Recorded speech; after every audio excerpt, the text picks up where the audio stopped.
क्या हुआ जब नन्हे मोहम्मद अपने चाचा के घर गए और उनके घर रिज़्क की बारिश होने लगी और एक नदी में कैसे रास्ता बन गया, चलिए जानते हैं। दादा अब्दुल मुत्तलिब के इंतकाल के बाद हमारे प्यारे नबी सल्लल्लाहु अलैहि वसल्लम अब अबू तालिब के घर उनकी निगरानी में पल रहे थे। लेकिन जिस दिन से मोहम्मद सल्लल्लाहु अलैहि वसल्लम हजरत अबू तालिब के घर आए, उसी दिन से ही उनके घर के हालात बिल्कुल बदल गए। उनके घर के चारों तरफ हवा में एक अजीब सी खुशबू महसूस होती। हमेशा उनके घर जो खाने में कमी रहती थी, नन्हे मोहम्मद सल्लल्लाहु अलैहि वसल्लम के साथ बैठकर खाने से उसमें बेशुमार बरकतें उतर आईं। अबू तालिब का घर जो बहुत ही तंग हाली में था, अब उनके घर में रिज़्क की बारिश होने लगी। उनका जमीन जो सूखा और बंजर था, अब वो हरियालियों से भर गया। अक्सर ऐसा होता कि दूध की मश्क आधा भरा होता, लेकिन जब नन्हे मोहम्मद उसका सिर्फ एक घूंट पीते तो दूध का मश्क पूरा भर जाता और घर के सारे लोग पेट भरकर दूध पीते, फिर भी दूध पूरी तरह भरा रहता। बीवी पूछती, ये कैसा करिश्मा है, ये कैसा जादू है? हजरत अबू तालिब बोले,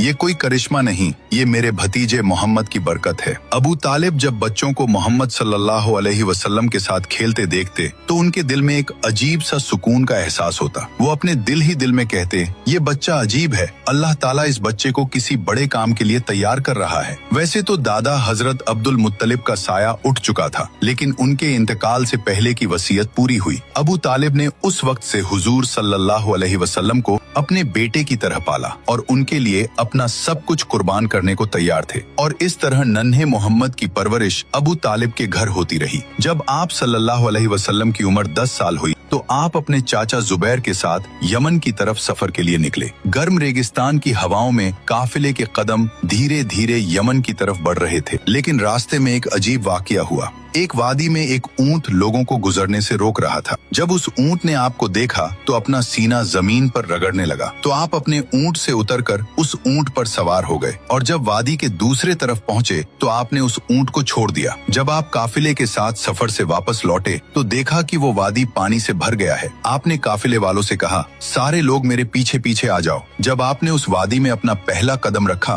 तभी अल्लाह ताला ने अपना करिश्मा दिखाया और पानी को एक ही लम्हे में खुश्क कर दिया। हजरत मोहम्मद सल्लल्लाहु अलैहि वसल्लम और काफिले के लोग आसानी से वादी पार कर गए। जब काफिला सलामती के साथ मक्का लौटा तो लोगों ने सारा वाकया शहर वालों को सुनाया। तो लोगों ने कहा, इस बच्चे की शान बहुत निराली है। सुभान अल्लाह। जो लोग नबी पाक से सच्ची मोहब्बत करते हैं तो दिल से लिखिए, आई लव मोहम्मद, और अगले पार्ट के लिए सब्सक्राइब जरूर करें।